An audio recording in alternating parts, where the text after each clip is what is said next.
The path of gnosis is a path of revolution. This revolution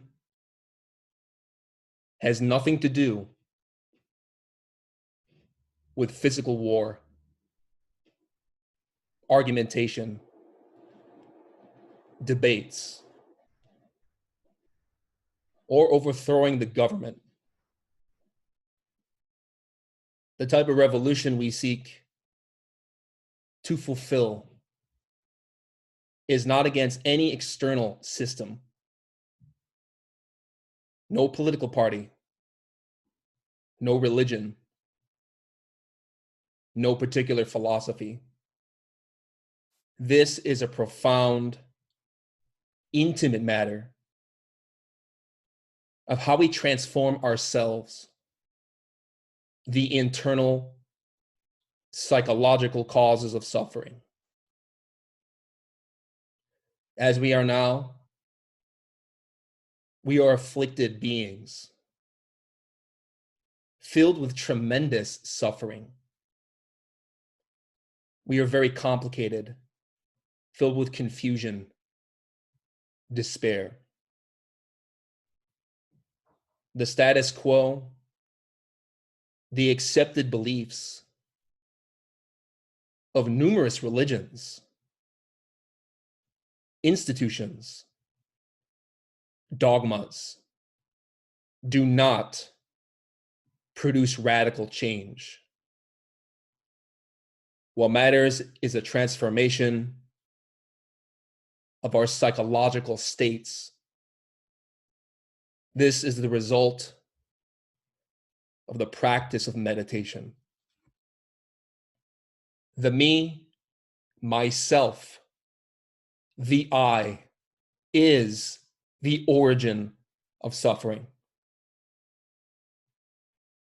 This is the fundamental basis of every religion.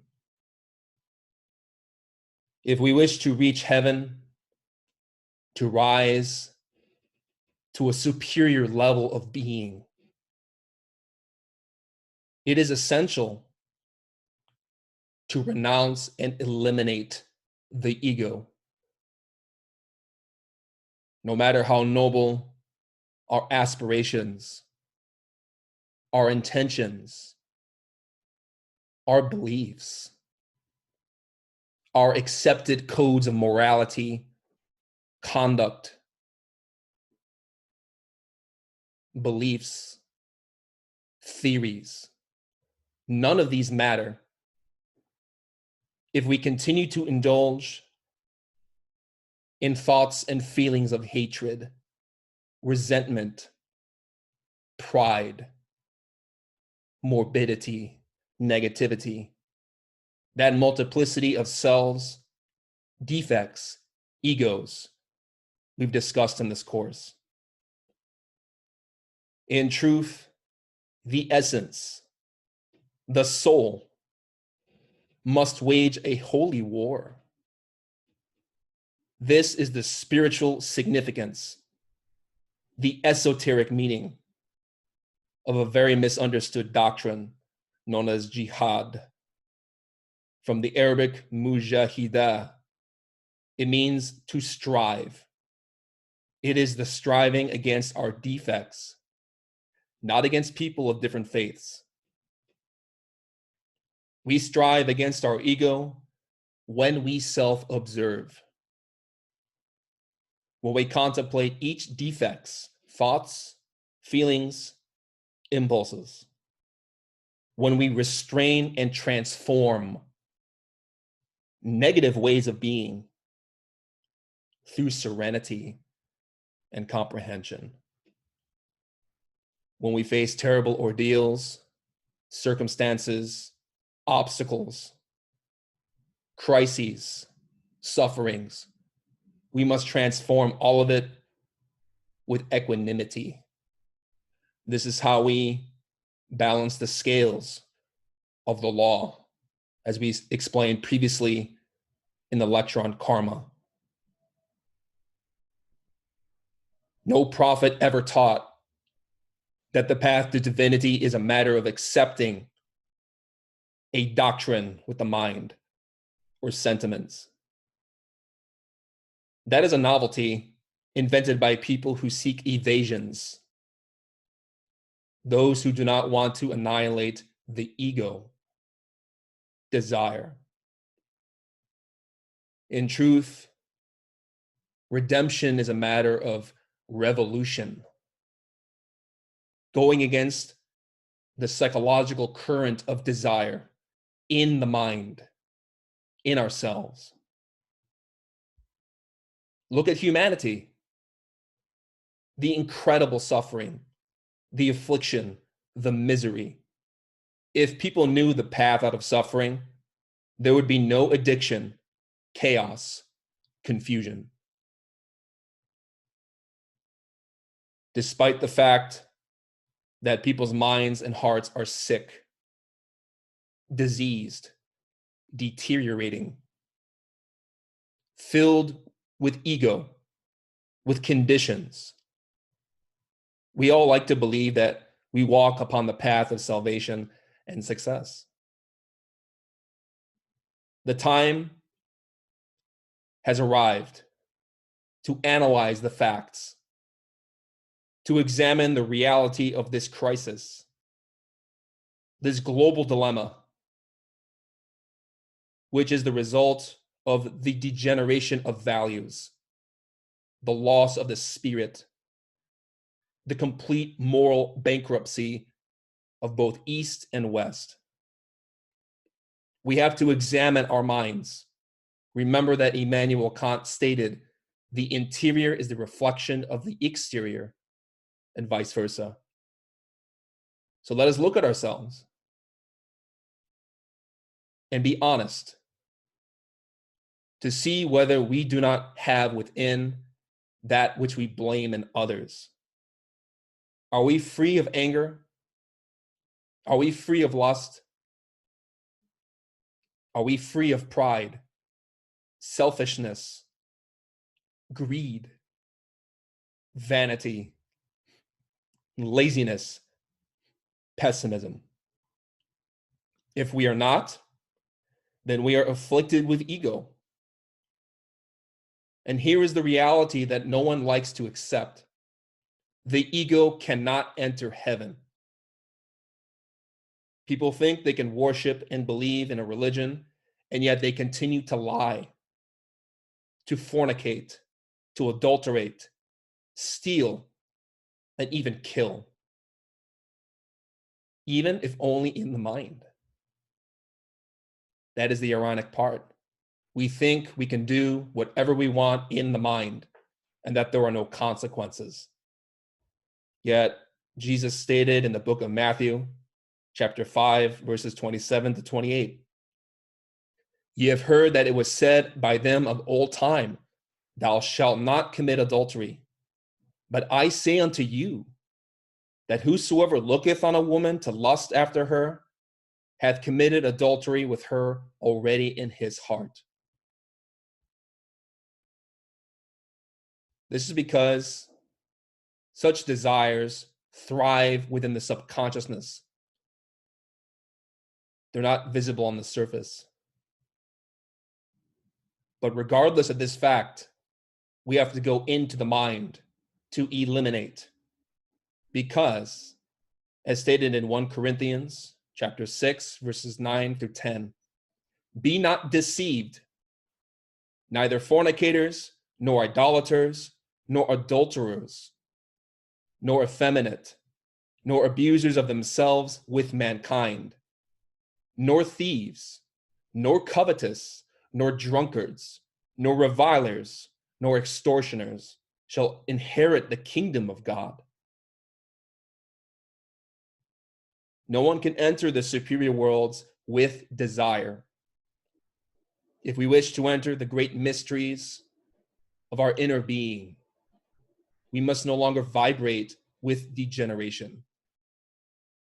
To not generate, to not create the spirit inside, we must eliminate the ego. As Jesus stated in the book of Matthew, chapter 7, verses 13 to 14.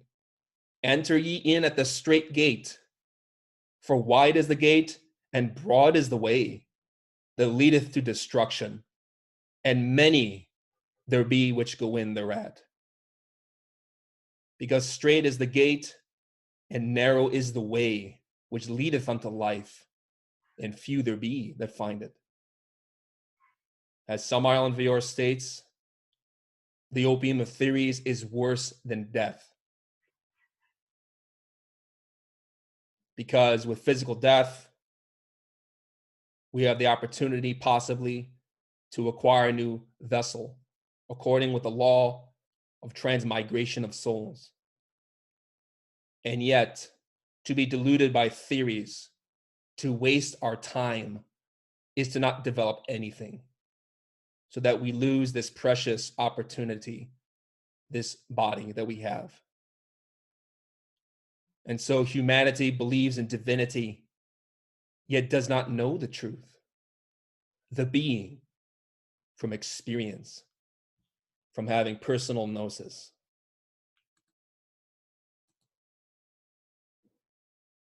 It is the weakness of the modern religious and spiritual mindset to conflate belief with action.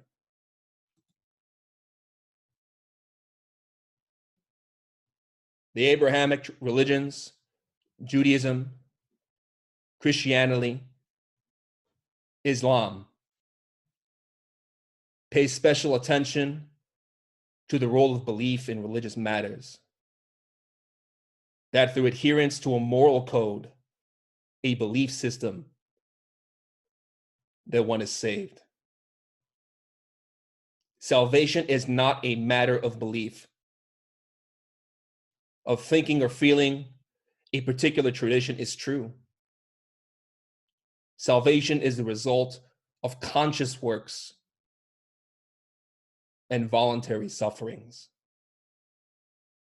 The consciousness must be activated, not the mind. The mind, intellectualism, theories do not originate lasting psychological change. Believing in one religion one day and rejecting it the next does not transform our situation. It does not change our level of being, how we relate to the world. It does not change the problem of suffering, of having desire, affliction.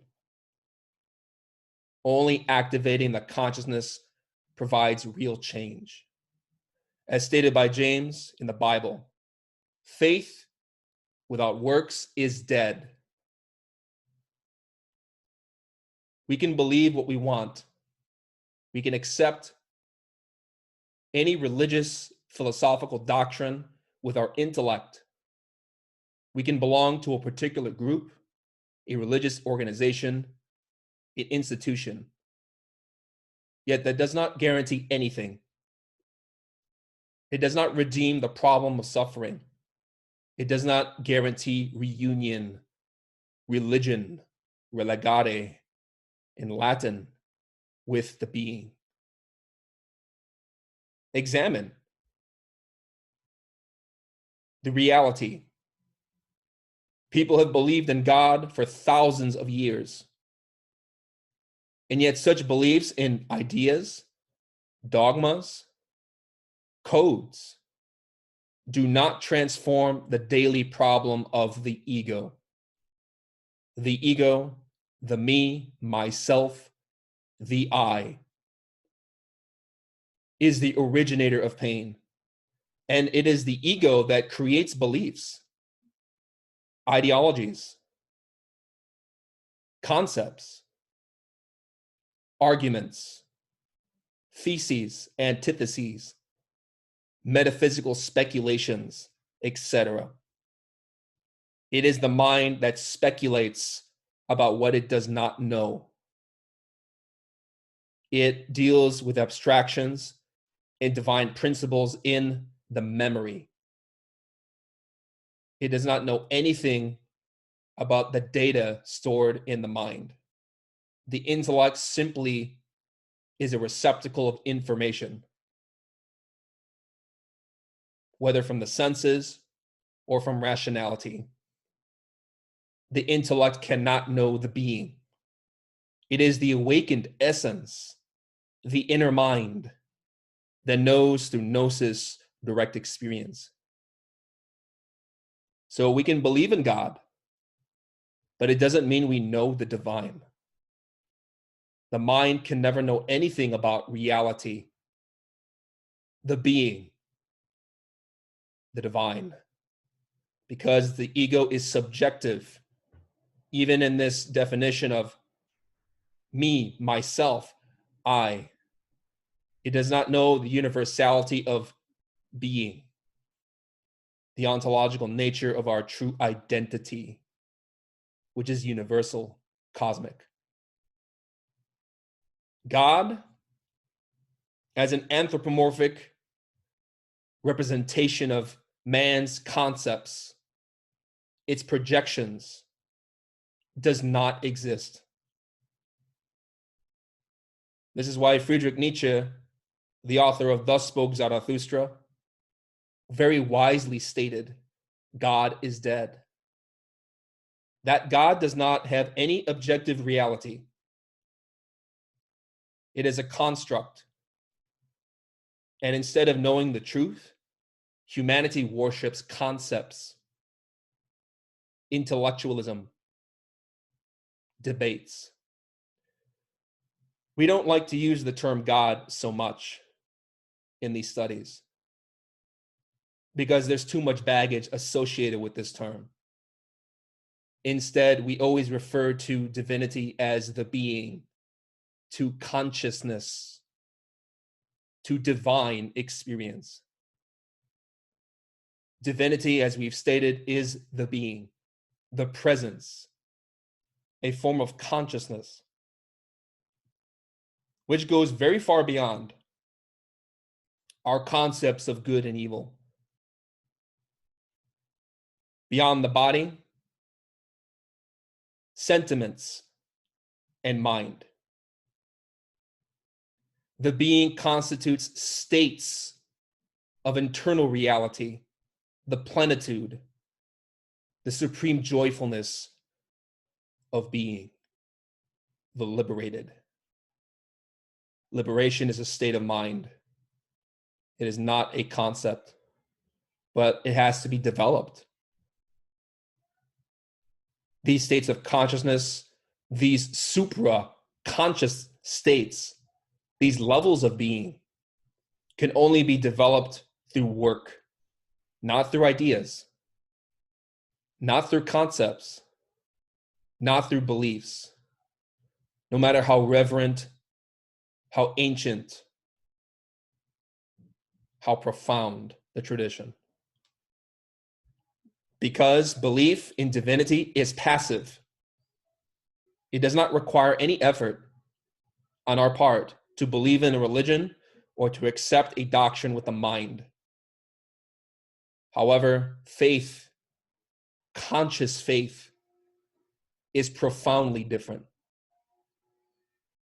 It necessitates a tremendous conscious activity.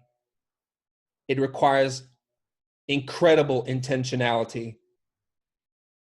It is founded upon great ethical disciplines and psychological work upon our most intimate defects, errors. In Gnostic terms, faith is the direct, conscious apprehension of mystical truths through the awakened experiences of the soul. We call these astral travels, out-of-body journeys, jinn states, profound meditations. Gnosis, as the conscious, mystical experience of the truth, is synonymous with real faith. Faith is what we perceive from experience, not what we think. But to have that faith that conscious knowledge, that gnosis, we have to work, to strive, to fight. Incredible, heroic battles against the ego. Gnostic soteriology, the doctrine of salvation, is very distinct from the beliefs and interpretations of scholars, the intellectuals who read but do not know, whom Samael and Vior calls learned ignoramuses, people who are very intelligent with the intellect, but who have no conscious wisdom because they are asleep. We can study Gnosticism as a purely scholastic endeavor without a profound practical basis, the actual effort to meditate. We achieve salvation, entrance to the heavenly worlds, the tree of life, through the death of desire, which is synonymous with ego, not by satisfying our pride, our vanity, by memorizing scriptures or religious texts. To annihilate the ego requires tremendous sacrifice, profound ethics, incredible purity. In truth, it is a psychological revolution.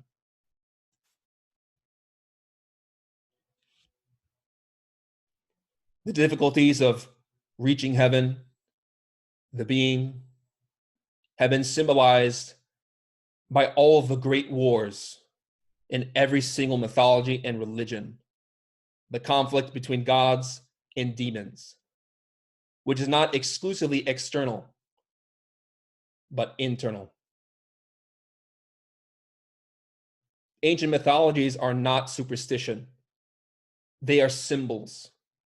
They are practical teachings of psychology. Each myth, each sculpture, statue, artwork embodies spiritual and psychological principles, truths, archetypes about the spiritual path, the psychological rebellion of the Gnostics. Truly, it is the disgrace of modern archaeology and scholarship to assume that the ancient civilizations were stupid, worshiping literal statues, idols. Such assumptions demonstrate a profound ignorance of the path, and it reveals the arrogance of modern science, which is the new priesthood. They assume that they are wiser than the previous civilizations. The reality is that our modern society is idolatrous. People in America, in the East, everywhere, worship idols, false gods, which are in truth concepts, beliefs, negative psychological states, animal desire. Idolatry is present through our modern fascination with extortion, manipulation, and violence against others. We gorge on television shows based on sarcasm, based on rape, based on lust, deception, blood, and crime. We venerate criminals as heroes. We respect anger. We defend intolerance. We follow religions that teach us to like some people and hate others, to kill in the name of God, to tolerate and applaud behaviors that go against conscience. We deify the ego and have the audacity to blame God for the state of humanity in the world. Regardless of anyone's beliefs, their religion, Humanity worships degeneration. The evidence is everywhere. Violence, prostitution, slavery. Our culture, from the Latin cultare, cultivation, is pure idolatry. It truly is a satanic cult.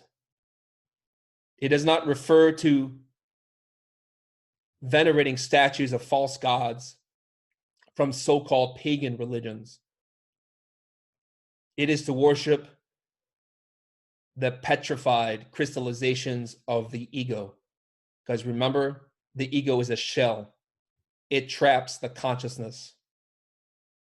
And we need to liberate the consciousness by removing the shells, which in Hebrew is klipot, hell.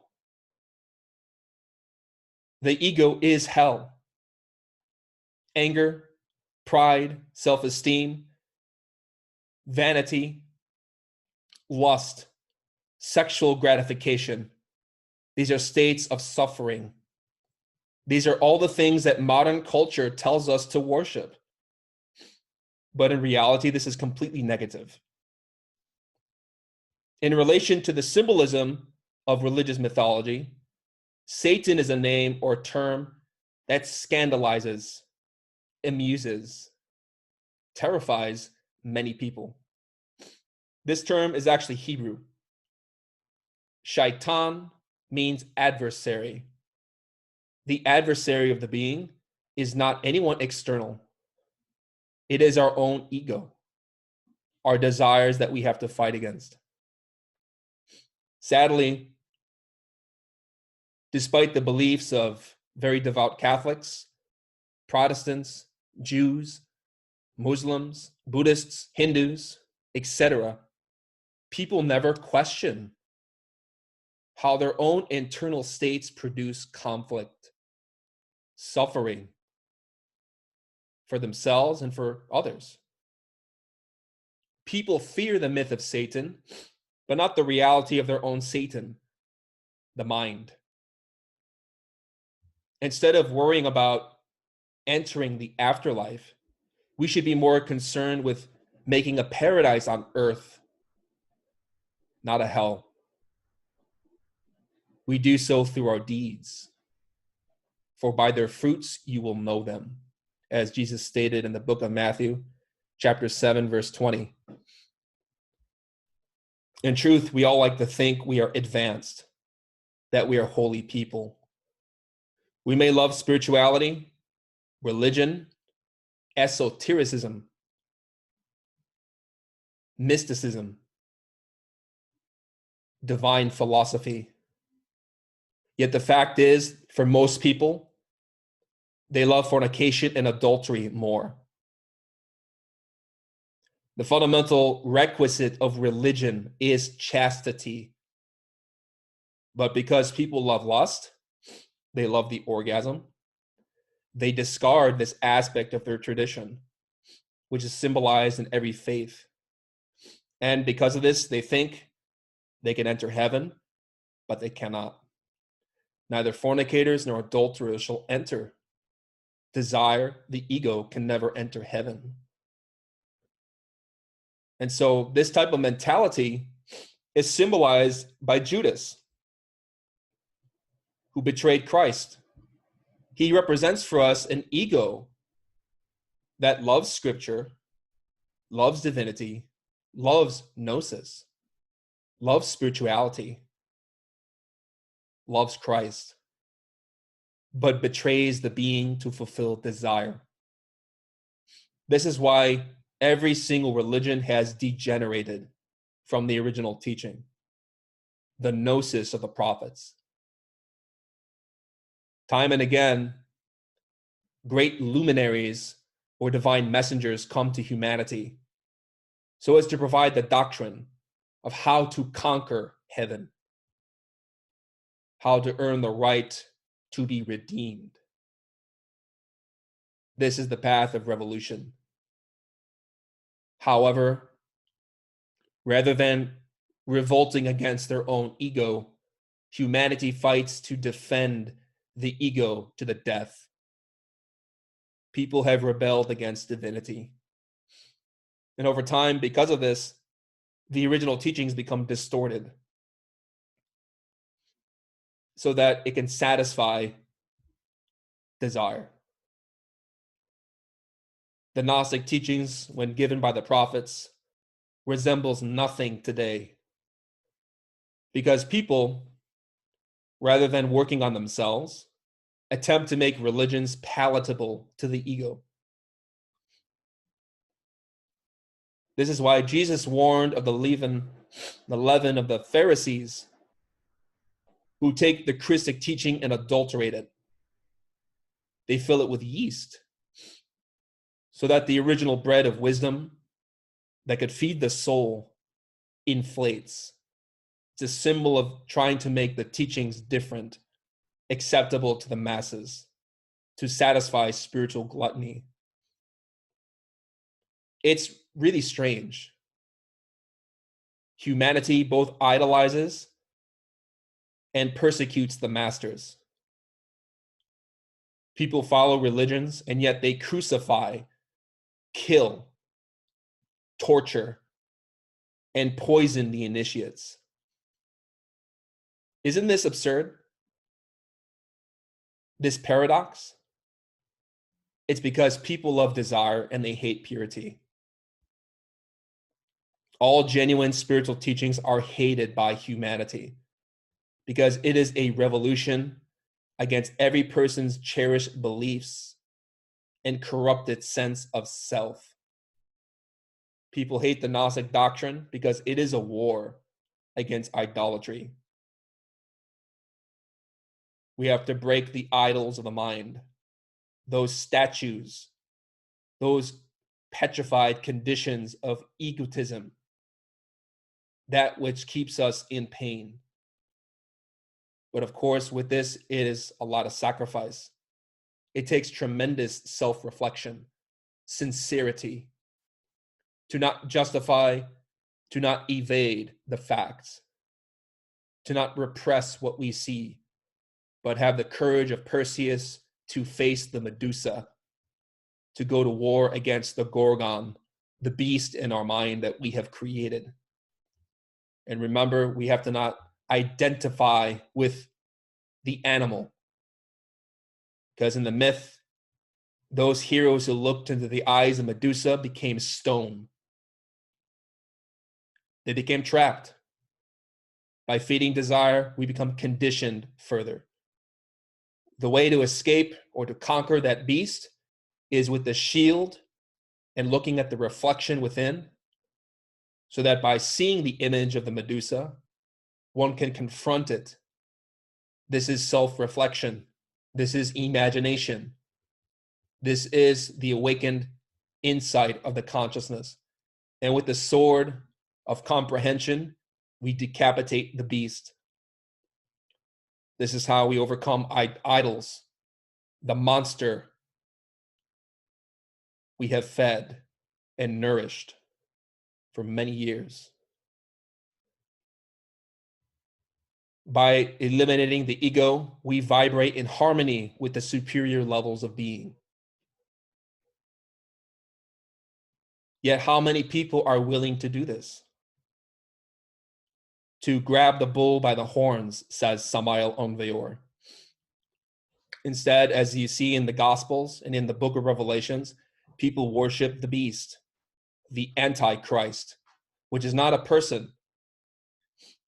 It is the ego, and the Antichrist is everywhere. This is why John Milton, the great Gnostic poet, wrote in Paradise Lost, "The mind is its own place, and in itself can make a heaven of hell, a hell of heaven." The facts of our situation present themselves, yet we ignore them, because the magnitude of suffering on this planet is staggering. No one likes the means to acquire heaven. We like the concept, but we don't like the work. This is the reality for most people. But if we are sincere about change, we will do so, not only for our own benefit, but for others. And so modern society has divorced itself from the divine, these superior laws, the tree of life. This is a map of superior states of being. So we've been discussing Klipot, the hell realms, the inverted tree, the shadow of the tree of life, the world of the ego beneath this main diagram in blue. So the goal of our Gnostic studies is to free the essence, which is trapped in ego, the lower states of consciousness, through tremendous inner revolution. As a result of involution, which is the complication, the unfoldment of spirit within matter, we descended from the unknowable divine, the absolute, which in Hebrew is Ein, Ein Sof Or, down these different modalities of being. This was with the express purpose of gaining wisdom and experience. The essence and the soul, the Buddhata, the seed of our Buddha nature, must self-realize, develop these 10 spheres, and ascend up back from the world of matter to the spirit. We do this by working with these sepharot, which in Hebrew means emanations, unfoldments. Why is this called the tree of life? Because it is how we have genuine reality, spiritual life. These spheres represent qualities of being, states of consciousness, as well as different levels of matter, energy, and perception. From the most rarefied at the top to the most dense and crude below. We are in Malkut, the kingdom, the physical body, the physical world. Descent into matter was a mechanical process. It did not take any effort on our part. But now we have a very serious choice to make. Do we ascend this diagram through successive works of meditation, eliminating defects, developing divine knowledge? Or we descend into greater states of conditioning, egotism, suffering? The forces of mechanical nature want to swallow us. Nature gives us life and takes it away. It is a machine, a mechanism.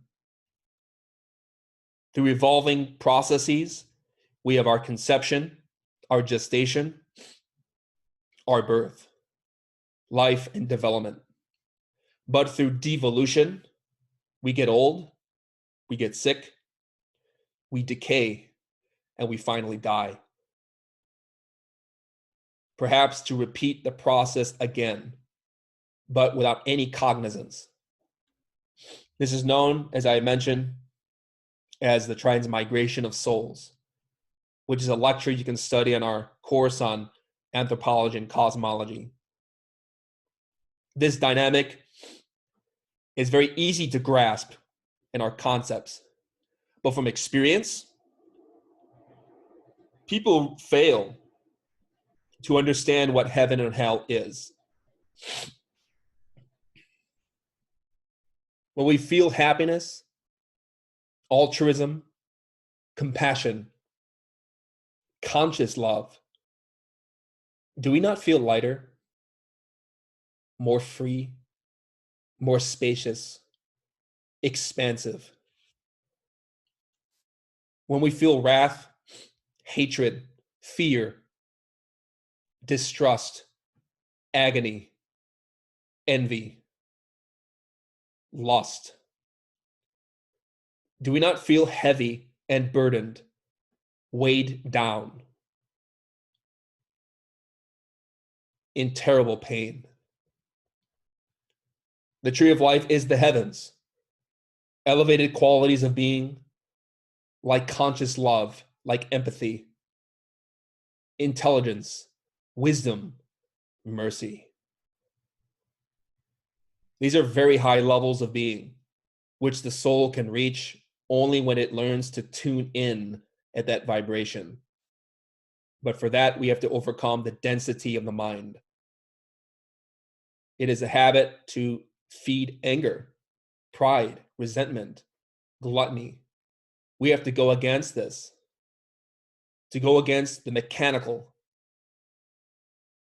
to confront mechanicity, to cease being a machine that constantly reacts to life, but without any intelligent effort. We escape these cycles of existence with profound intentionality and intelligent action. So, all meditative traditions teach us that freedom is experienced when the ego is gone. And so the annihilation of the ego is the origin of happiness. It is known as nirvana, cessation of suffering. It is liberation. It is moksha, self-realization, salvation, whatever name we want to give to that union with the being. As stated by a Sufi master, Abu Sa'id, wherever the delusion of your selfhood appears, there's hell. Wherever you aren't, that's heaven.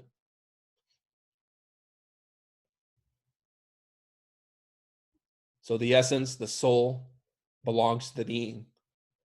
You want to experience heaven, those blissful states, remove the ego, because the ego is the obstacle. The essence, the soul, does not belong in hell. However, the reality is that we are there, not because of God, not because of religion, but because of us, our will, what we chose.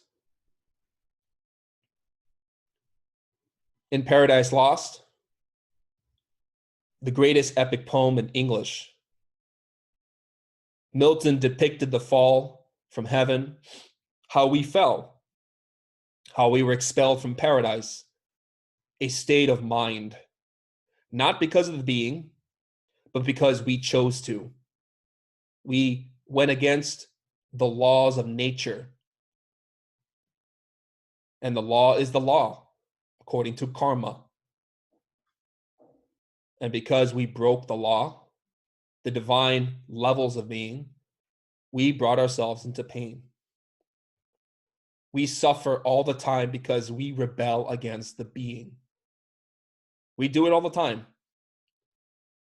We enjoy it.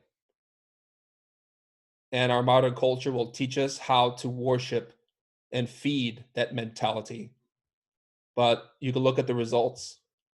Look at the society we are in. This is the facts. What we need now is a revolution in our psyche. We have a lot of energy directed in wrong behavior. It pushes us along a trajectory that is truly terrifying. If you awaken in the astral plane, and personally, I've had the experience of asking my divinity to show me where I am going, especially since discovering the techniques in this tradition. I've been able to see what my fate will be if I do not eliminate anger, pride, etc. It is very disastrous. There are consequences to our actions. So if you think about it, if we spend most of our life feeding desire, it's going to take a lot more effort to counteract that, to go against the flow. so that we can change our trajectory in the same manner that we're driving towards the edge of a cliff very fast. You need to hit the brakes hard so that you stop. You might skid for a little while, but depending on how well your brakes are operating, the situation could be tragic. And so we need effort to change. We want to do this because we wish to ascend back to Pleroma, the heavens of the Gnostics, to redeem Sophia before the archons, the hierarchies of the divine law, to balance our karma. But of course, every revolution is dangerous. It's terrifying. It's tremendous. But we have to remember that a revolution of this type has tremendous consequences, because the physical body will go to the grave. But the soul, where it will go in nature, depends on our cultivation of mind. And so if we wish to return to our divine origins, to our source of happiness, our own consciousness, we have to examine ourselves, to confront ourselves. This is why the Bible also explains the kingdom of heaven has suffered violence, and the violent take it by force, from the book of Matthew, chapter 11, verse 12. This does not mean to approach the heavenly beings, the superior states of consciousness, with agitation, with exertion. This type of super effort that we perform on ourselves is a work of equanimity, of serenity of mind, of concentration, of clarified imagination, self-observation, self-remembrance. Obviously, murderers don't go to heaven, but the warrior who renounces his or her defects and who conquers him or herself, eliminates anger, obviously radiates with peace, with sweetness. Only the humble can enter those regions. So in your work of self-observation, how difficult is it to see and not act on anger, resentment, pride, fear, and most especially lust? How many of us in our studies have been successful in comprehending and eliminating self-esteem, eliminating laziness, gluttony? The truth is that this work is very difficult. It is not easy to want to see contradiction in ourselves, to remove impurities through meditation. And it takes a lot of effort and a lot of suffering, voluntary suffering, to take responsibility for our mistakes. But people never like to question their I. They like to identify, to fortify, to feed the ego. It's easy. And because people like this, they want to be comforted by spirituality. They want to be told that if you simply believe in Jesus, you're going to go to heaven. And yet the reality is that this is a war against ourselves. But this does not mean we are morbid, pessimistic, self-flagellating people, that we harm ourselves, that we become depressed, angry with ourselves. The reality is that we work on those defects with the purity of the consciousness, with the serenity and insight of a stable, serene essence. They say in martial arts, such as in Aikido, that if you want to subdue an enemy who comes at you aggressively, you have to be very serene. And the beauty of that art, philosophically speaking, comes from Zen Buddhism and relates to how if someone attacks you with a lot of aggression, You don't return it with violence, but you learn to redirect that energy back at them. And so the only person that's hurting themselves is the aggressor. It's often considered a self-defensive art. And so the same philosophy applies to this principle. Perfect Zen, dhyana, meditative states, is a state of peace. You can't conquer the mind if you are identified and filled with fear. Instead, we have to be very diligent in being awake, remembering our being. It's a state of peace. So that when those egos of fear and violence and hatred and anger emerge, you can control it. But it takes effort. It takes tremendous calm, non-identification.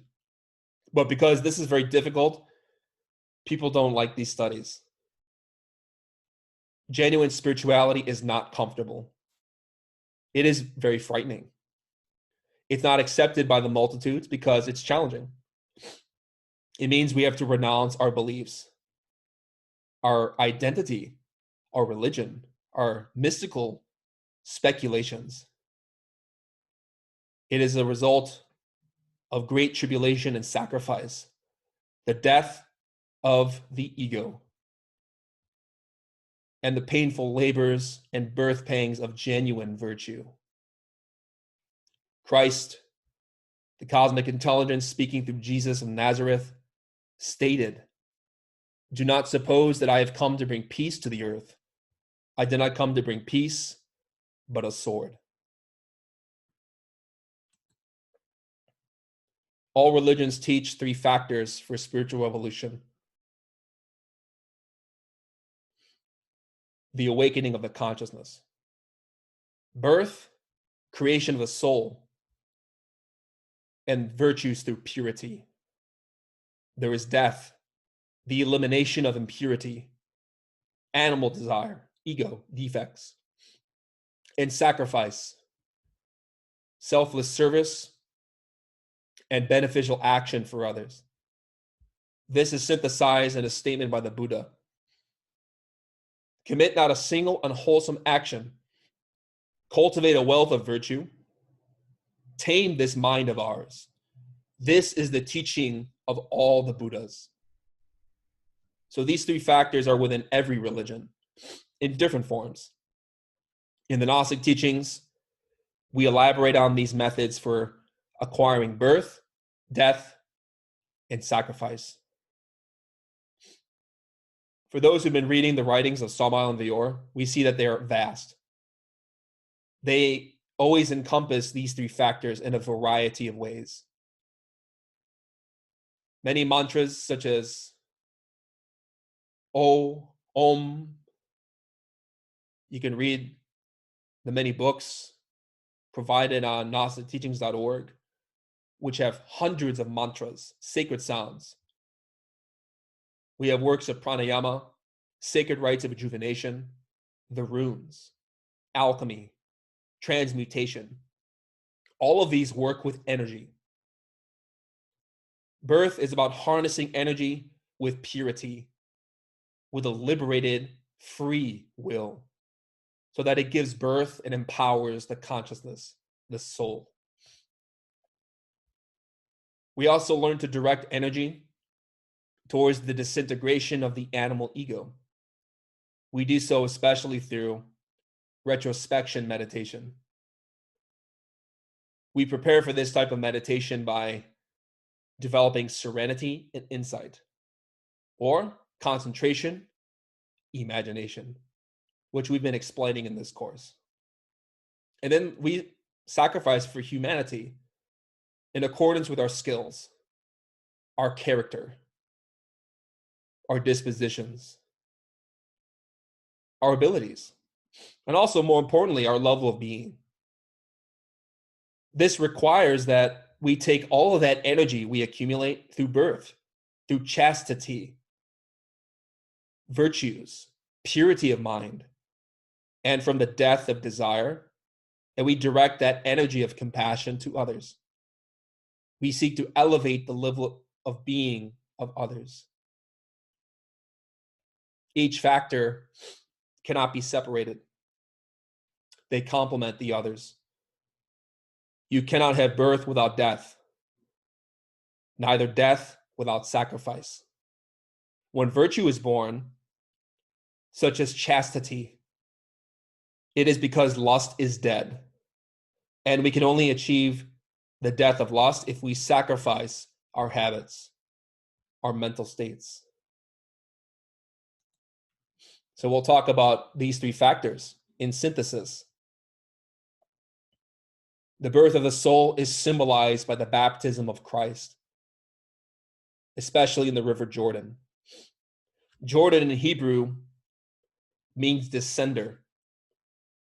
It is literally the descent of spiritual energy from the top of the tree of life down into our body.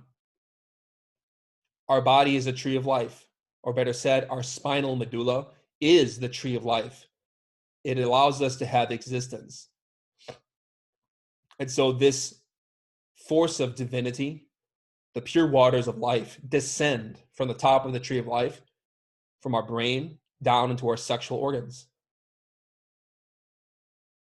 The energy and spiritual force of creation is condensed and materialized in our semen. Whether we are male or female, we have either sperm or ovum. This is the matter that contains the creative genesis of every planet, of every divine being, of every cosmos. So that river Jordan, that pure waters of life, descends from the heavenly realms and becomes our seminal matter. And because that force is now materialized, the Gnostic learns to conserve those waters and transform them. This is known as the power of sublimation. We call it transmutation. To mutate, to change the form of the sexual matter into energy. Sublimation is the act of changing semen into subtle energy. We make it sublime, heavenly, divine. We accomplish this through many exercises in our tradition: mantras, pranayama, and especially alchemy. Alchemy is the medieval science of metals, metallurgy. It means to fuse oneself with God, the being. In synthesis, we transform the base metal or lead of the ego, the conditions of mind, into the gold of genuine spirituality, the awakened consciousness, the virtues of the soul. So to work with the sexual waters is symbolized by baptism. We save and conserve and direct that energy from sex to the brain. This gives birth to the soul. So Christ was baptized in the river Jordan, the Hebrew term for descender. So now that these forces have descended into us in the form of creative potential, we now have to raise it up within us. These waters must flow inward and upward so that we are baptized by the sexual energy. We fill the mind with light, with power, with creative genius, spiritual force. Remember that Joshua in the Bible, the Hebrew Yeshua, is the same name as Jesus, made the waters of the Jordan to change course. He caused it to flow in the opposite direction with the help of God, the being. Yet the tendency in most people is to expel the sexual energy, so to give birth to a child.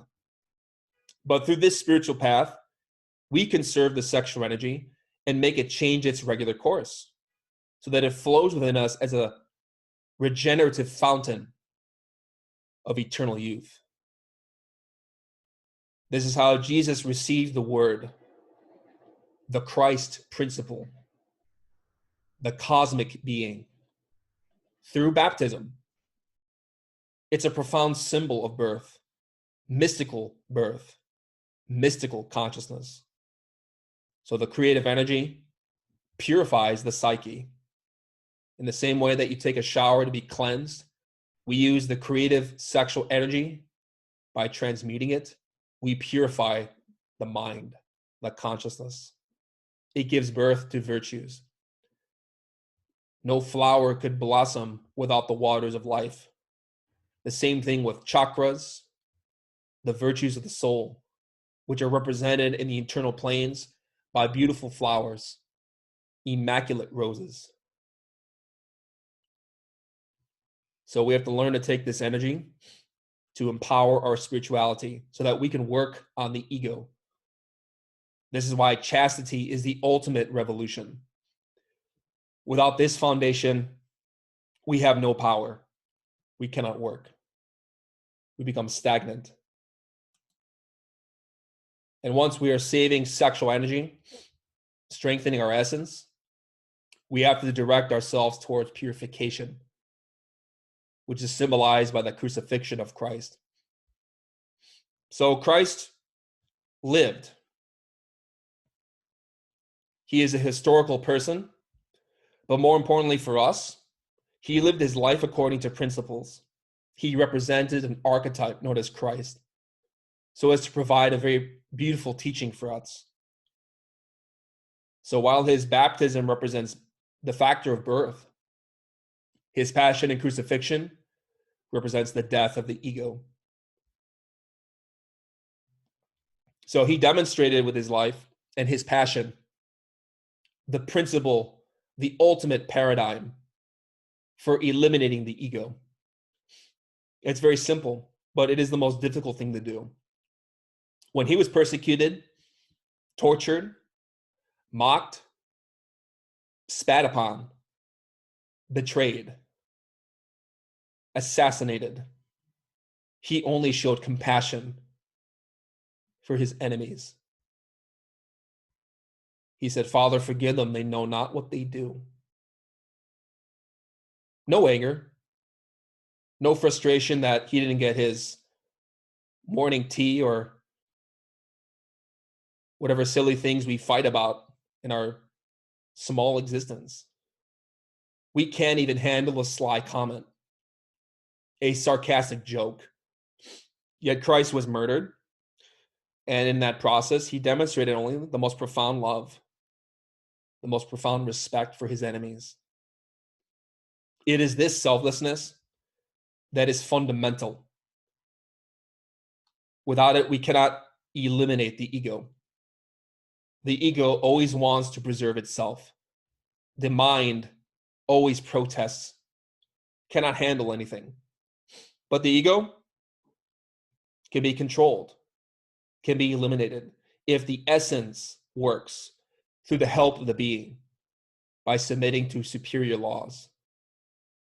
So Christ, the being, is serene before insult. Are we able to do this? Someone criticizes you.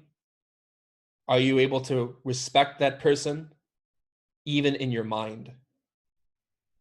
The reality is that the ego always retaliates, whether with words or in chatter in the mind. Therefore, if we wish to eliminate the ego, we have to deny our desires. And this is a profound form of sacrifice. This is the final factor, which signifies fulfillment of our duties when we benefit humanity, when we serve humanity. This term sacrifice relates to sacred office, our divine obligations. People think that sacrifice has something to do with slaughtering animals or people in different religious cults. Sacrifice of animals was symbolic. The act of removing the animal nature from ourselves. But this teaching degenerated when it became literal. Real sacrifice signifies that in accordance with the qualities of our being, our character, our skills, we fulfill our duties to humanity and genuinely help others. We work to elevate the level of being of humanity. This can come in the form of teaching gnosis. This is what many Gnostics assume, that to really sacrifice for humanity, you need to teach. But that is not the case. All of us have skills that no one else has, that nobody can imitate. And we have to discover what that vocation is. It's a very secret thing, which you have to explore in the meditation and to receive insight from astral experiences. We have to learn what type of work we are good at and what genuinely helps other people. It could be providing, working, earning money for a spiritual school. Tithes and donations are very common, very basic structure and dynamic at every religious institution. But it is not the only way to sacrifice. Perhaps our sacrifice is to provide some type of service, a job, a marriage, cleaning a temple, providing books. Only we could determine that role from our being, from our particular situation. Real sacrifice, generosity, represented by the ministry of Christ, is the light that provides life and meaning. It gives us purpose. So when you find your vocation, the way that you can sacrifice for humanity, it is the life and blood of your being. Without it, you cannot exist. For example, Beethoven. He loved his mission so much, being a master of major mysteries, a master musician, that even when he became deaf, he still composed. He received experiences and ecstasies in the astral plane and fought to compose and articulate that knowledge for humanity. He composed the Ninth Symphony when he was completely deaf. He couldn't hear his music, at least physically. Internally, he could hear his music, but obviously he suffered a lot. That is a profound form of love and sacrifice, where he gave up his pain and his self-pity to give humanity a gift that is truly incomprehensible.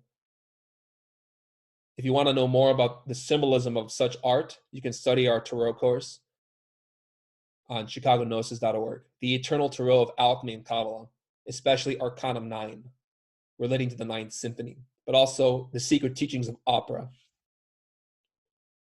So whatever vocation we find, that we experience, that we practice, we do it with selflessness, with love, with humility, with tolerance of others.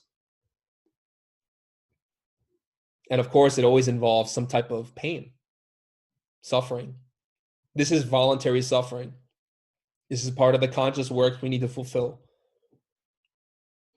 So oftentimes we might fear to help other people. We may be selfish. We may want to sustain ourselves, to protect ourselves, protect our pride. But the law of Christ is reciprocity. It is giving. By giving, we receive. By helping, we are helped. That is the law.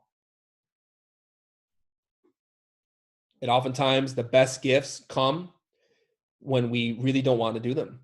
We feel tremendous resistance in the mind, pride, the humiliation that we don't want to lower ourselves to another person to serve them. And yet by doing so, we become the most honored. Humility is the gateway to heaven, not pride. Pride led to the fall for many of those angels, like in Paradise Lost. But humility is the door, the gateway. I'd like to read to you some verses from Khalil Gibran's poem, The Prophet, which illustrate these points. You give but little when you give of your possessions. It is when you give of yourself that you truly give. For what are your possessions but things you keep and guard for fear you may need them for tomorrow? And tomorrow? What shall tomorrow bring to the overprudent dog, burying bones in the trackless sand as he follows the pilgrims to the holy city? And what is fear of need but need itself? Is not dread of thirst when your well is full, the thirst that is unquenchable. There are those who give little of the much which they have, and they give it for recognition, and their hidden desire makes their gifts unwholesome. And there are those who have little and give it all. These are the believers in life and the bounty of life, and their coffer is never empty. These are those who give with joy, and that joy is their reward. And there are those who give with pain, and that pain is their baptism. And there are those who give and know not pain in giving, nor do they seek joy, nor give with mindfulness of virtue. They give as in yonder valley the myrtle breathes its fragrance into space. To the hands of such as these God speaks, and from behind their eyes he smiles upon the earth. So the last example, learning to give without attachment, without expectation of reward, out of the fountain of generosity. That is the law of Christ. Superior action, superior being. This opens the door to redemption. Therefore, to receive inner experiences, to be compensated for our work, we have to sacrifice, but with selflessness, not with expectation, not with what am I going to get in return, but because we wish to genuinely help others. This is the path of wisdom. This is comprehension of the divine law. We'll conclude with a verse from the book of Matthew, chapter 16, verse 24, which synthesizes these principles. Then said Jesus unto his disciples, if any man will come after me, let him deny himself and take up his cross and follow me. These are the three factors in synthesis.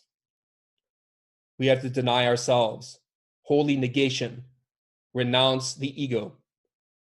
We must also take up the cross of reconciliation. This is the path of alchemy, which we explain in books like The Perfect Matrimony, The Mystery of the Golden Flower, and many books of tantric Buddhism, esoteric Christianity. The cross is a sexual symbol, the vertical phallus and the horizontal uterus. When those energies are harnessed in a matrimony, we conquer heaven. We redeem ourselves. We crucify our ego. And we explain in many lectures and courses how we can work upon the ego with the sexual energy in the act itself, performed with purity and love. Lastly, we have to follow Christ. It is to affirm the law. It is sacrifice for others. In that way, we radically transform our situation. I invite you to reflect on these principles and to practice them. Because it's only through experience, through exercising our essence, by working with the Gnostic discipline, that we can experience these things for ourselves.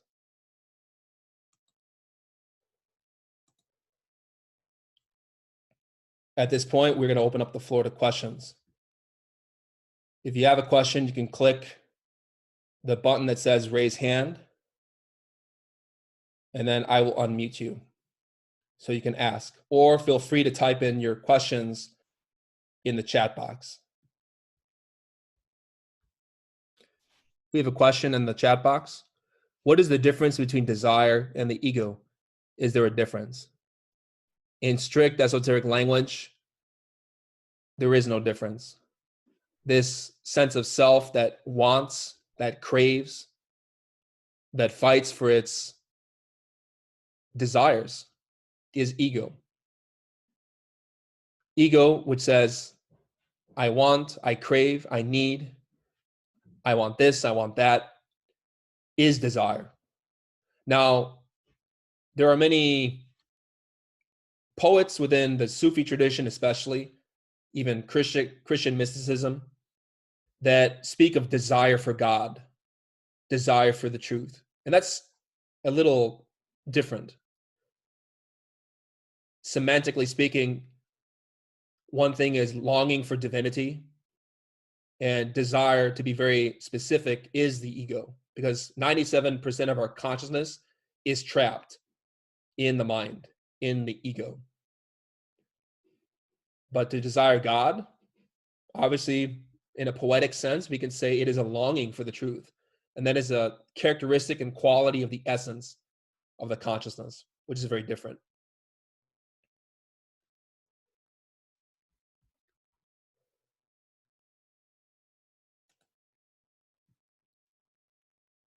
Hello.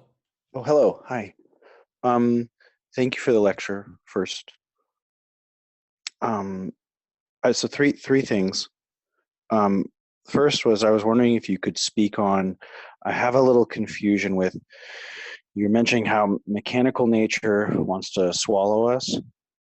And I've also heard in another lecture about like doesn't care about our spirituality.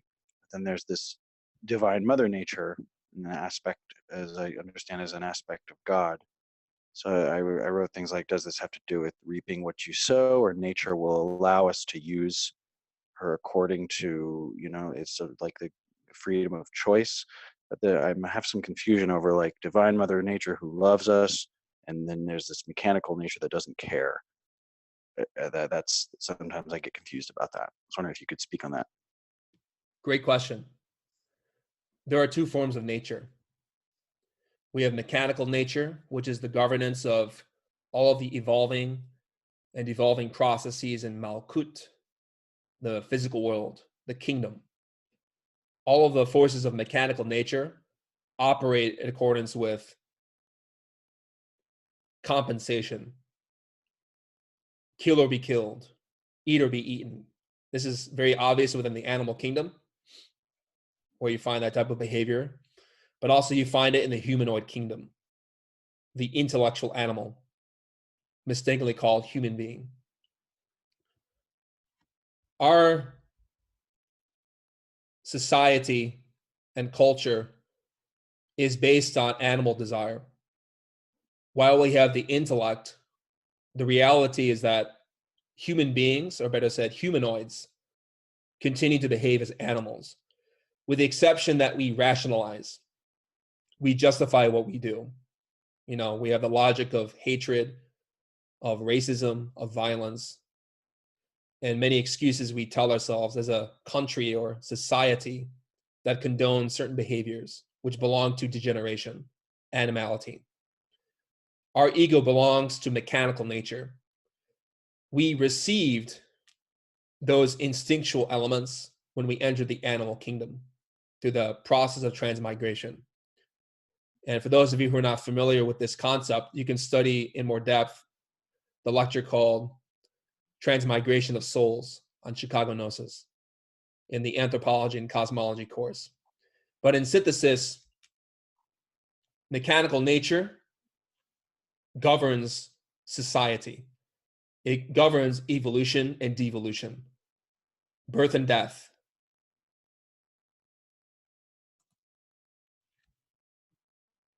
life and corruption, etc. But there is a different type of nature, which is divine, which belongs to divinity. We call that divine mother nature. That is the natural qualities, the expressions of the being relating to the divine mother, which will be the topic of our next lecture.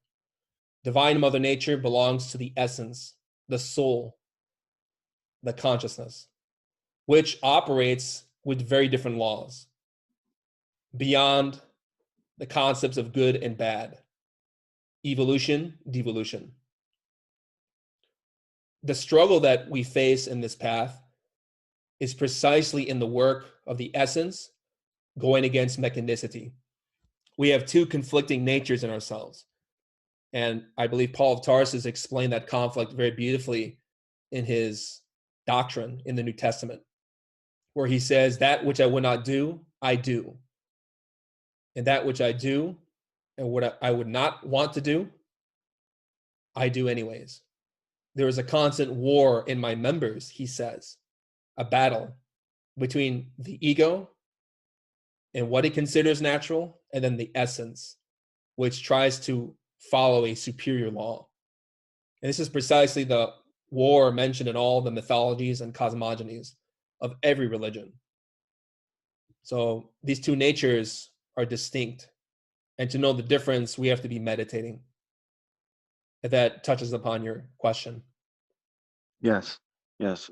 So then the second question I have, um, and thank you. The second question I have is when you were saying how Christ went to with his cross in serenity, like was able to forgive as he was being tortured.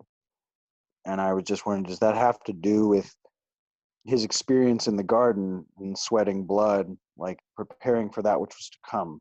Is there a science to he saw it, went through it in a way in advance, and so therefore was able to have that serenity? Does that there are the two seem very linked? Yes, a master at that level is very elevated. He had foreknowledge of what would happen to him. And in fact, he organized the drama so that he would be captured. It's a very subtle teaching in which he knew that he would be assassinated.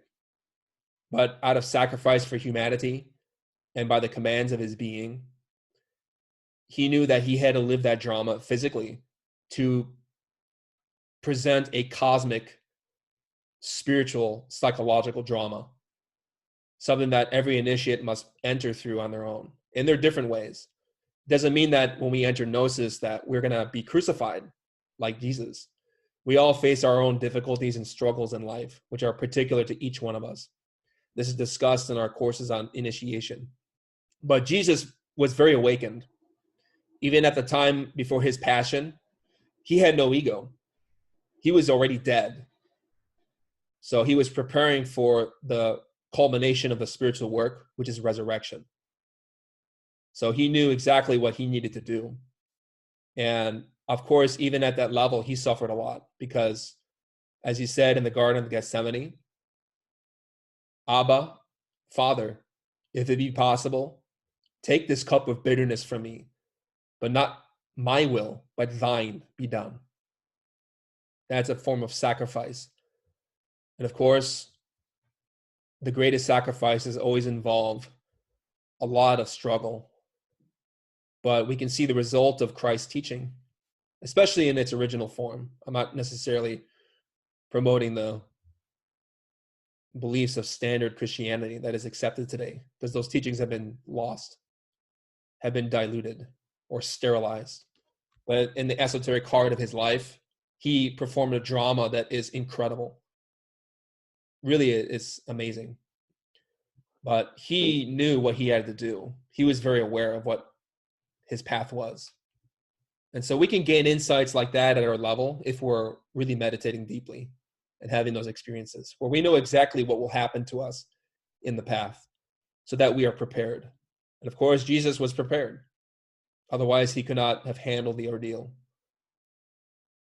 Even be going, like, I guess, yeah, what you were saying, even beyond good and evil, even accomplishing that before, it doesn't mean that like suffering's all over or that sacrifice is done just because good and evil's gone beyond. Like you were saying, he was already dead, he was already there in a way, but he still had to suffer and sacrifice.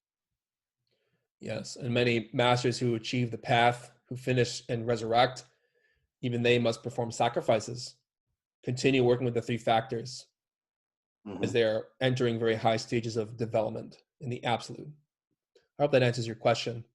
Yeah, yeah. And then the last thing I had was I was wondering if you had a suggestion, because over the last few days I've been experiencing a form of noticing identity in sentences, especially like sight, and what this sometimes results in is an experience of feeling as I sit, of like as if I'm like falling, like kind of falling, like things are falling away. Like there's a sense of like non-identity that is like, I guess you could call it profound, but it's rather terrifying, as if like things are like everything I sense is just like an illusion. And I've noticed that first there's kind of a terror that comes that's like, nope, don't want to go there. And then there's also another thing that comes up and like, no, I want to go there, but like it's like a desire.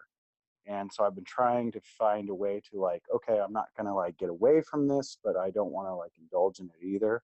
I've been using like, maybe thinking about like Klim Krishnaya, Govindaya, Gopijana Balabhaya, Swaha, like aspect of five, because it's like five senses, like that, put that together.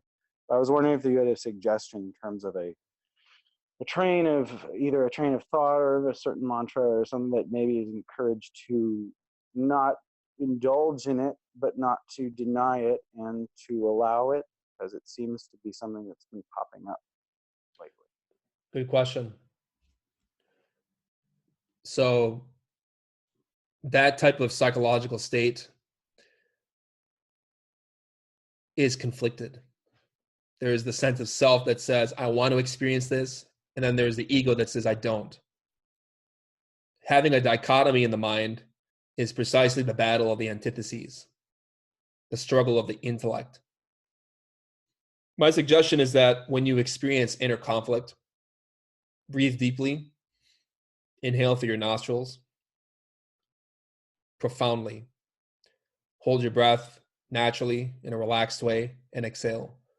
Focus on your breath and also examine the mind. Don't try to judge it. Don't try to label it, but look at it. See it for what it is. There are all these thoughts and conflicted wills and memories and states of agitation, which you have to separate from. You have to look at it like you're a director in a film observing an actor. When we identify with either state, we become the state. We become obscured. And therefore, we are thinking that we are thinking and feeling that we are feeling. But in the subjectivity of the ego, I recommend, especially when you're practicing meditation or preparing for it, take a lot of time to relax and especially work with energy, as we explained in the former lectures. Take time to work with pranayama, mantra, sexual transmutation, because that energy is going to empower your perception so that you have the strength necessary to look at what's going on. And rather than try to expect what you are going to see, just keep an open attitude. The way that we do so is when we are relaxed. We're not expecting anything, looking forward to anything, or trying necessarily to analyze what we are seeing, the conflict in ourselves. When you simply look, the answers will start to unfold themselves. It leads you to new understandings. This is a faculty of intuition, to comprehend without having to think. And that skill only develops more and more when you are consistent. So I recommend try some mantras, try some transmutation, circulate energy in yourself so that you can relax and so that you have the serenity and stability to really discriminate what you see. I hope that answers your question. Yeah, what you were saying about like that it seems what I glean from it is that even if there's a dissolution of the senses, even if you're moving away, there's a sensation that comes with that can be identified with. That there's a sensation in letting go of senses that is a further needs to be not identified with too. So thank you. That's very helpful. The director and the film idea. Thank you. You're welcome. It seems like I have enough impediments and vices and afflictions and desires, even with no distraction, that, like just deciding, okay, I don't want to be gluttonous about watching TV this weekend, or that kind of stuff. Like, I mean, that's going to take a long time. All the various ways that I overindulge my senses, even, maybe not to some people's standard, but really I see it in myself. So I would say that it's there, prevalent, a basic thing that needs to be worked on. And struggled with, and it's not easy. Because I mean, I can say the same thing every day. I'm going to do this, and then inevitably, I fail, at something that I'm trying to not do or whatever. So is that sacrifice like when, or let's say even having the desire to think something negative? Like, I mean, I'm so slow now that I can see everything pretty well. Like I can watch myself a lot, but the changing of myself is the part that's hard. So I guess I'm just wondering, does that fall under a form of sacrifice when one is able to really, conquer those things moment by moment all the time, even though the easiest thing would to be just think that negative thing, or to watch those 5 shows in a row and numb out, or whatever it is, like there's so many different things, that we do to be asleep. Absolutely. There are levels of sacrifice. Sometimes sacrifice can involve changing our habits and our behaviors when relating to people, primarily because it's a sacrifice and a compassionate act to be a good person, to not give our mind or self-esteem what it wants. For example, if we're in a conflict at work, it is a sacrifice to the other people in our community to act with serenity and compassion. It is a matter of sacrificing our own will so that we can benefit others. But of course, there are degrees to this, levels to this, primarily because to have the greatest effect, we need to be generating the most energy and eliminating the most impurity as we can, so that we become a conduit, a vessel that can express divinity with greater perfection. So all three factors go hand in hand. You can't have one without the others. So in order for our sacrifices to be really beneficial, we have to die to something. Something has to die in us. But also we have to give birth to virtue. Something has to be created from that action. But something has to be put away. And understanding this dynamic is very subtle and very intricate, very beautiful and profound. You learn it by performing it, especially through moment-to-moment self-observation, self-remembrance, work upon yourself. We learn how to sacrifice ourselves when we're in remembrance of the presence of God, but also we're restraining our negative habits, our negative qualities of being. So even in terms of sacrificing other habits, it's always good to dedicate more time to meditation. That can be a type of sacrifice for ourselves, and eventually becomes a sacrifice for others if we're really developing our understanding, if that makes sense. Yeah, it makes sense. It does make sense. I have one other little thing, and that is, like, I'm really enjoying this cup of tea or something. Like, it's almost like, should I be enjoying it? Like, you know what I mean? Like, it's this weird thing, like, where, like, or looking forward to it. Is that like kind of like, is that where I'm not having like an equanimity? Because it's kind of like, well, I either, whether I have it or I don't, it's all the same to me. I don't have to actually be looking forward to it. It's just whatever, you know what I'm saying? Like, it's kind of like I feel like so many things about life I've enjoyed that I'm not sure if they fall into the category of,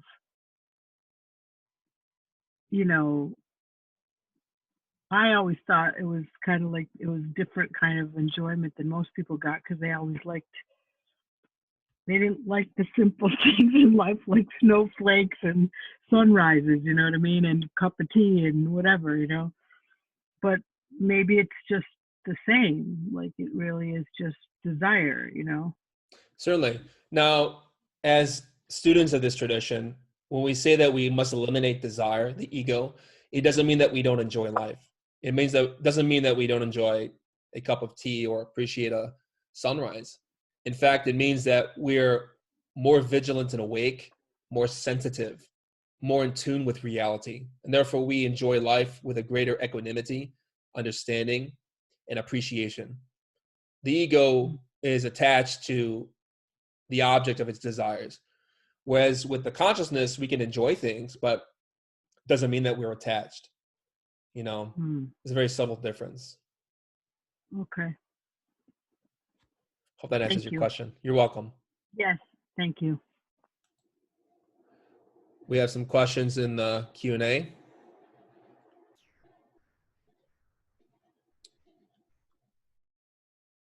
When we are transmuting as a couple, should we be moving our energy up our spine, or does it do it automatically?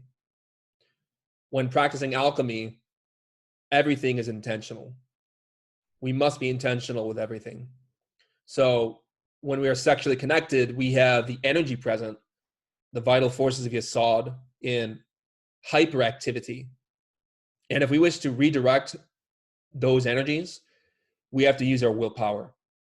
So there's a type of will involved, consciously speaking, in which we have to first conserve the energy, do not release it, and learn to redirect it up the spine with concentration, with imagination, with love.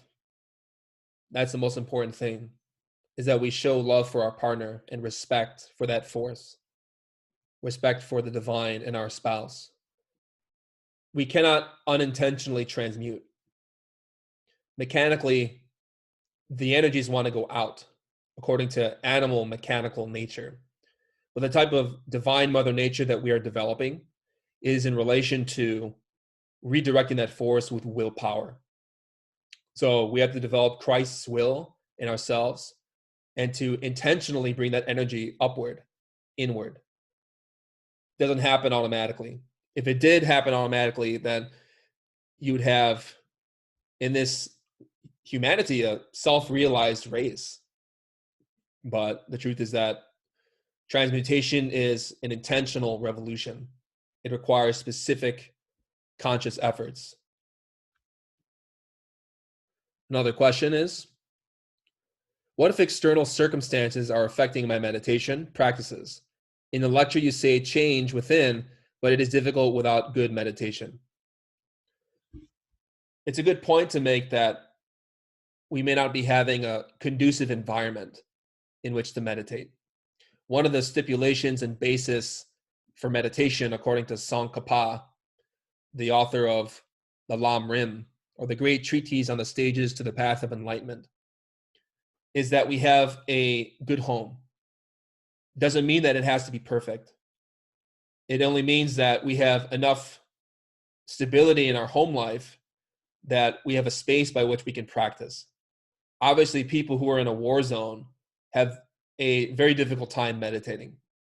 But speaking from general experience working with North American students and living in North America, we tend to have a lot of luxuries that we take for granted. This is just a common experience. Now, a lot of times the obstacles that people face in their beginning stages of meditation have to do with a lack of concentration and relaxation. So obviously, if our home life is a disaster, meaning we have a very difficult home environment, perhaps living with other people who are shouting or fighting all the time, maybe in a bad neighborhood, there's violence occurring on the street, whatever it may be, we have to work with where we're at. They say that the greatest meditators know how to transform adversity, difficult situations, no matter what. So regardless of whether there's noise across the street or there's gunshots sounding throughout the neighborhood, we can learn to take those distractions, to ignore them, and to develop our concentration. So meditation becomes profound if we exert a lot of discipline in ourselves. And if we learn to take advantage of adversities and learn to develop our meditative practice despite our environment, our concentration will be much more stronger than those who never have that type of obstacle to face. I believe even Dion Fortune wrote that one is not really an initiate if they can't meditate on a train in a public place with perfect equipoise. Primarily because even when there's a lot of noises, people are sitting around and talking, if one can maintain one's vigilance and inner introspection, one's going to have a very profound will and will be able to obtain results consistently.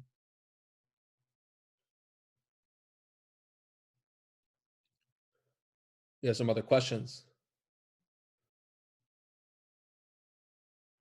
During the transmigration of the soul, does the essence always return to the humanoid kingdom once it has been obtained?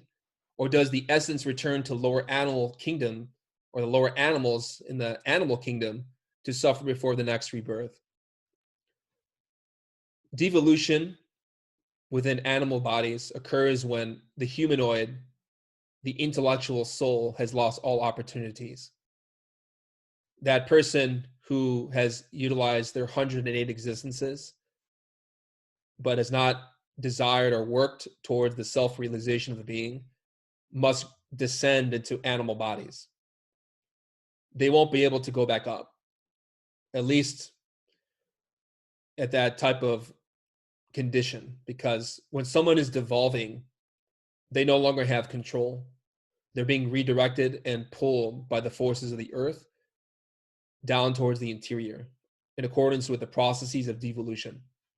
So in short, such a person who is entering animal bodies is not going to be given a humanoid body again because they already lost their chance and their opportunity. If you would like to learn more, again, I recommend those lectures we referenced. Also, during the transmigration of the soul, I believe this question was posted twice.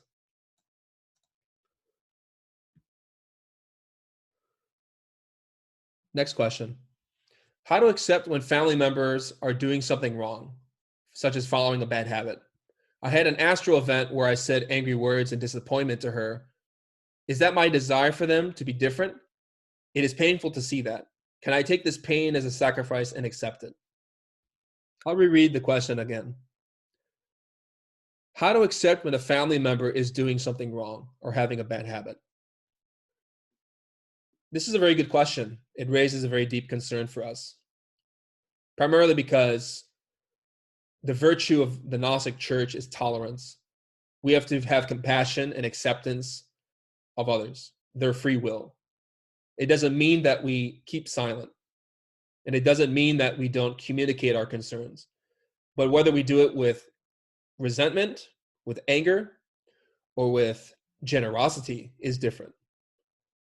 So it's good to communicate our feelings to others, especially when we really love our family members and we see themselves harming themselves. You know, obviously, if there's physical violence involved, it's important to get the professionals involved. But one thing is being zealous and angry at that person, preaching hellfire and damnation and not really communicating to them a sense of love is different. So in one sense, it could be a desire for the other person to be different, where we want them to be a certain way. And obviously that's a egotistical sentiment. It is coercion. Compassion and conscious love respects others regardless and accepts them for who they are. But doesn't mean we don't say anything. We don't communicate our genuine concerns. So it obviously can be a sacrifice to endure that pain and to show them love as a result and not resentment. Or it can also be a sacrifice to teach them how to change and to have the patience to do so. So that can be a sacrifice as well. Last question in the comments. Just to confirm, the three factors happen independently or simultaneously, and is it a continuous process throughout life? So the three factors happen together. They are a synthesis. They complement and contribute to each other. So when we act virtuously, we are restraining the ego, or sacrificing our ego to show compassion to a neighbor or a person perhaps who insulted us. In that example, someone could be criticizing us and we feel resentment and pain, but instead of retaliating with hatred, we sacrifice our feeling and act virtuously towards that person. And therefore we give birth or creation of new circumstances. In that way, we can transform an enemy into a friend. We sacrifice our pride, humble ourselves, and in turn, create a new situation. And in that way, we also die to the old in order to give birth to the new. So in that principle, all three factors have to work together. You can't have one without the other. And this is why in certain groups within the Gnostic tradition, there are people who focus sometimes exclusively on death or serving others and sacrifice. And maybe people forget to work with birth. In most cases, a lot of people tend to forget death, how to die to the ego. Death of desire is really important, but the other factors are essential too. We need all three to work together.